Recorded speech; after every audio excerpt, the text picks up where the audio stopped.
আদিবাসী যুবতীকে ধর্ষণের ঘটনায় অভিযুক্তের ফাঁসির দাবিতে মালদার বামুনগোলা থানা ঘেরাও করে বিক্ষোভ কর্মসূচি আদিবাসী সেঙ্গেল অভিযানের। রবিবার দুপুরে মালদার বামুনগোলা থানার মূল ফটকের সামনে আদিবাসী সম্প্রদায়ের মানুষজনেরা হাতে প্ল্যাকার্ড নিয়ে অভিযুক্তের ফাঁসির দাবিতে সোচ্চার হন। ঘটনাক্রমে জানা গেছে, গত বুধবার বাড়ি ফাঁকা পেয়ে বামুনগোলা থানার একটি গ্রামে আদিবাসী এক যুবতীকে তার ইচ্ছের বিরুদ্ধে অভিযুক্ত যুবক ধর্ষণ করে বলে অভিযোগ। যদিও অভিযোগের পরিপ্রেক্ষিতে পুলিশ অভিযুক্তকে গ্রেপ্তার করে। এদিকে আদিবাসী সংগঠনের দাবি, গ্রেপ্তার করলে 9 দিনের দিনে আদিবাসীদের উপর ধর্ষণ ও অত্যাচার বেড়েই চলেছে, তাই ধর্ষকদের ফাঁসি দিতে হবে। এই দাবিতে ঘণ্টাখানেক জোরদার আন্দোলন থানার মূল ফটকের সামনে।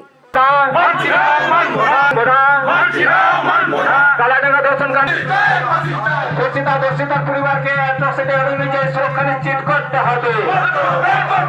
আদিবাসী সেঙ্গেল অভিযানের আন্দোলন চলছে, চলবে।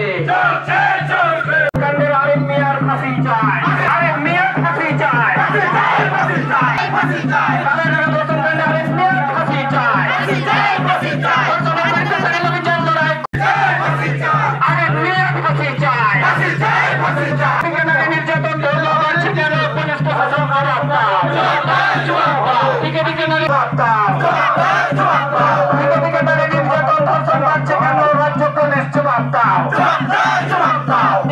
আমরা বামুনগোলা পিএস আদিবাসী সেঙ্গেল অভিযানের পক্ষ থেকে ঘেরাও কর্মসূচি ঘেরাও করে রেখেছি।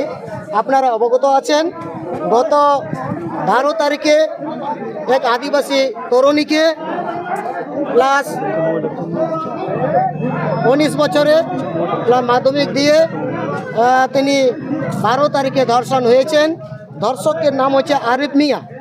আমাদের ডিমান্ড হচ্ছে আদিবাসী সেঙ্গেল অভিযানের পক্ষ থেকে এই আরিফ মিয়াকে যাতে অতি শীঘ্রই তাকে ফাঁসি দেওয়া হোক, এটাই আমাদের মূলত প্রথম দাবি।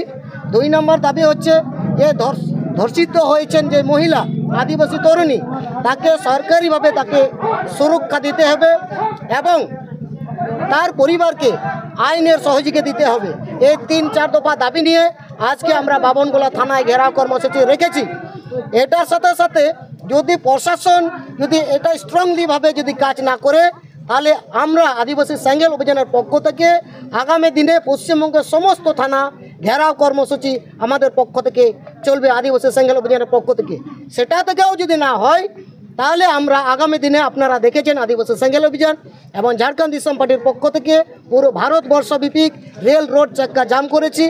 আমরা সেই পথে হাঁটতে বাধ্য থাকব। যদি আগামী দিনে এরা ন্যায় বিচার যদি না পায়, তাহলে আগামী দিন আমরা পুরো ভারত জুড়ে আমরা বন্ধ করতে বাধ্য থাকব।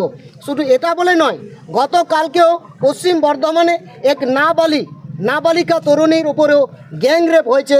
সেটার উপরে আমরা এখান থেকে আমরা দাবি রাখছি, যদি সেখানেও তাদেরকে অ্যারেস্ট যদি না করে, এখনও 2 জনকে অ্যারেস্ট করেছে এবং বাকিজন এখন পলাতক আছেন, তাদেরকেও যদি না অ্যারেস্ট করতে পারে, তাহলে আমরা পুরো পশ্চিমবঙ্গে জুড়ে প্রত্যেকটি থানা ঘেরাও কর্মসূচি চলবে, তার সাথে আমাদের বন্ধ চলবে।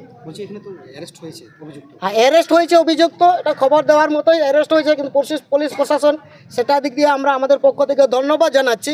কিন্তু আমাদের ডিমান্ড হচ্ছে, এখানে পুলিশ প্রশাসন তো আর ফাঁসি দিতে পারবে না, এটা কোর্ট দিবে, আইন দেবে। সেটাই আমাদের ডিমান্ড থাকছে, যাতে পুলিশ প্রশাসনের মাধ্যমে এরা স্ট্রংলিভাবে আবার কাজ করুক, যাতে তার ফাঁসি সাজা হোক। সেটাই আমাদের আদিবাসী সেঙ্গেল অভিযান থেকে মেনলি দাবি থাকছে। আমার নাম মোহন হাসদা, আমি আদিবাসী সেঙ্গেল অভিযান উত্তরবঙ্গ জেনারেল প্রেসিডেন্ট, সাথে Jharkhand Disom party West Bengal president.